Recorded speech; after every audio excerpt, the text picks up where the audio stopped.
It feels like we have waited an age, but the highly anticipated release of Postal on Dreamcast is finally upon us. I've been putting it through its paces this week and I'm excited to share my thoughts. Those that pre-ordered will receive their discs around the 2nd of June release date, and those that missed the initial buzz still have time to buy a copy on publisher Wave Game Studios' website. The bottom line is developer Chinchilla Retro has captured everything that made the PC original excellent and added a host of new gameplay features. For this review I'm focusing less on the game itself. After all, it's 25 years old and well documented, and putting my attention to the additional features, gameplay modes and performance. But don't fret if you've not played Postal before. I will of course be musing about the actual game here and there, at least enough to help you decide if you're adding this to your collection, as if you needed any encouragement to buy more Dreamcast games. This review is also available as a written article, and that can be found in the links below. For a little more backstory on the how and why Postal came about, I suggest reading my news piece that is also included in the links. It gives you some history and a word from the developer, but the short version is Running with Scissors, Postal's original developer, made the game's code open source. This means anyone can fiddle about with the game and release new free versions. However, the Dreamcast port is a commercial release.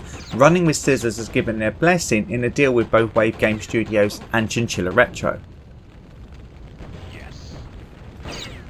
It is clear from my initial impressions that Postal is a port that clings as close as possible to the PC original, and this includes the story.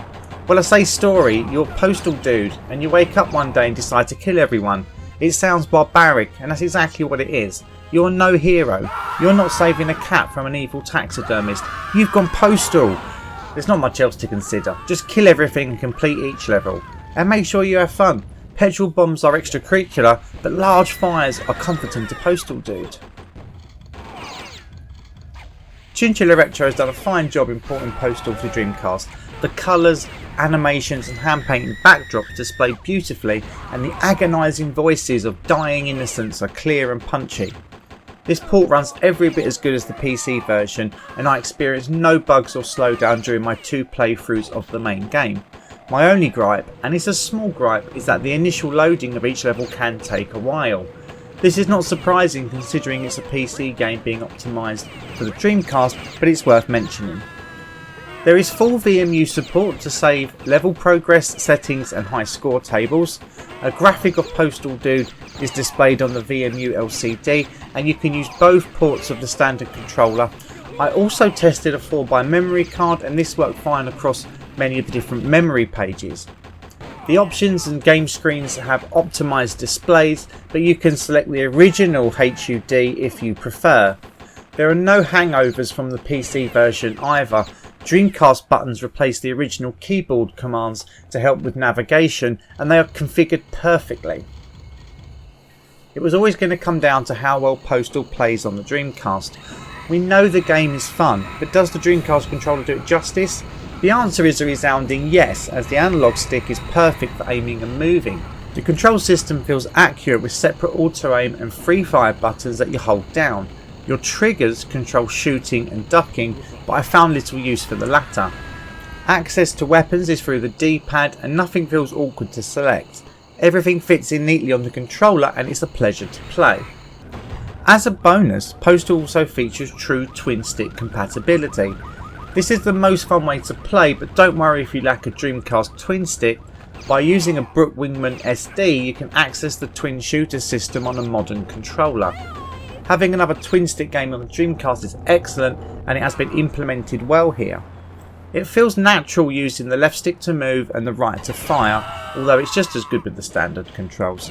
On a personal note, I loved using my twin stick to play Postal. It's so fun. Probably the most important feature to be added by Chinchilla Retro is the couch co-op mode.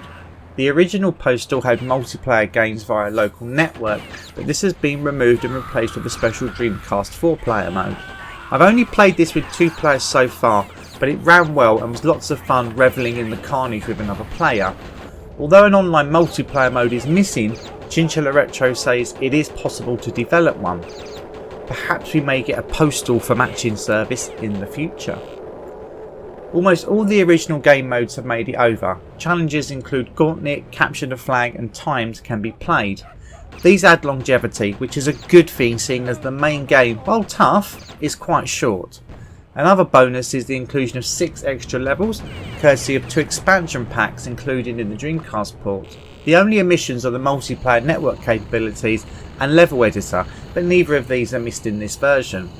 Overall, there is enough content in Postal to make it feel like a premium or definitive edition of the game. A lot of credit needs to go to both Chinchilla Retro and Wave Game Studios. There's great attention to detail on all fronts, but without any compromise in any area.